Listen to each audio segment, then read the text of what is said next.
Mi querido economista, muy buenos días. Lucho, un gusto también saludarlo, a Lucho Varela y a la distinguida audiencia de Radio Sucre, la marca deportiva, la frecuencia informativa. La diáspora ecuatoriana, en esta etapa de nuestra historia nacional, vemos con angustia y compasión la situación de compatriotas que intentan salir del país y llegar a tierras prometidas para utilizar este simbolismo de la historia sagrada y lograr la solución, entre comillas, de sus urgencias económicas, personales y familiares.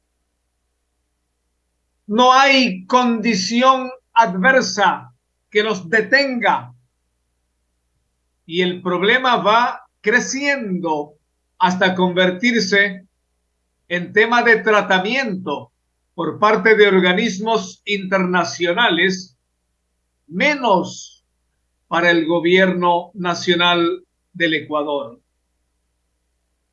No es que la migración sea mala per se, pero si hablamos de la necesidad de migrar, entonces nos enfrentamos a un problema multicausal.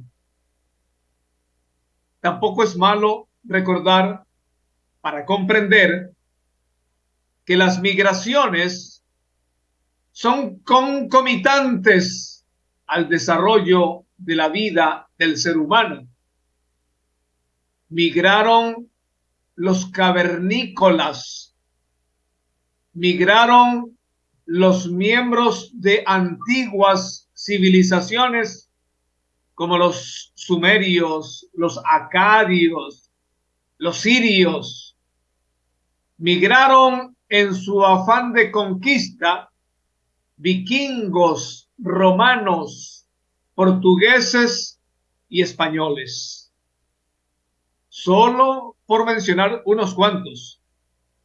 El Ecuador ha sido territorio receptor de la migración de españoles, libaneses, chinos, colombianos y últimamente venezolanos.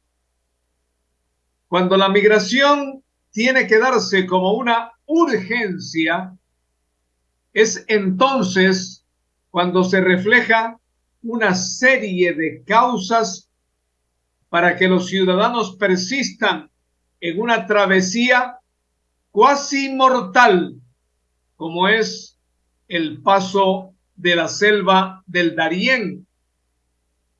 Y en esos casos, el problema tiene que ser inmediatamente tratado y atendido por el Estado. No es la primera vez que se produce una diáspora en el Ecuador. En la década de los años 60 ya se produjo una que fue calificada como el sueño americano. En el ingreso al nuevo milenio se produjo otra que apuntó a países europeos como España, Francia, Bélgica, Portugal e Italia. Esa fue la gran migración de los cajeros, pero no porque iban a trabajar a tiendas operando las cajas registradoras, sino porque fueron a las plantaciones frutícolas a llenar cajas con los productos para la exportación. Las mujeres, en cambio, fueron como cuidadoras de adultos mayores y trabajadoras de quehaceres domésticos. La oleada migratoria actual es consecuencia de la crisis económica derivada de la pandemia, pero no hay que dejar que el árbol nos tape el bosque, ya que la mayoría de compatriotas que intenta salir del país de manera ilegal dice que lo hacen escapando de la inseguridad. En resumidas cuentas, el problema de la migración masiva de ecuatorianos es de una complejidad especial. Se conjugan la falta de empleo, las condiciones adversas para emprender, la carencia de servicios básicos que afectan la calidad de vida, la crisis política que incide en la incertidumbre ciudadana y el sometimiento al que nos tiene abocados la delincuencia.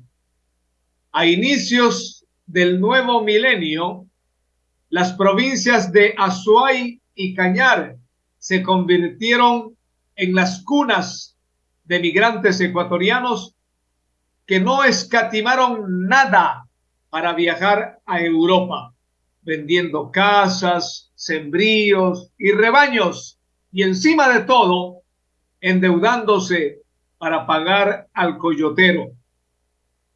Ahora, la salida ilegal del país se da desde diferentes ciudades como Quito, Guayaquil, Santo Domingo, Portoviejo, Machala, etcétera, agregadas a las tradicionales fuentes de migración como son los cantones azuayos y cañarejos.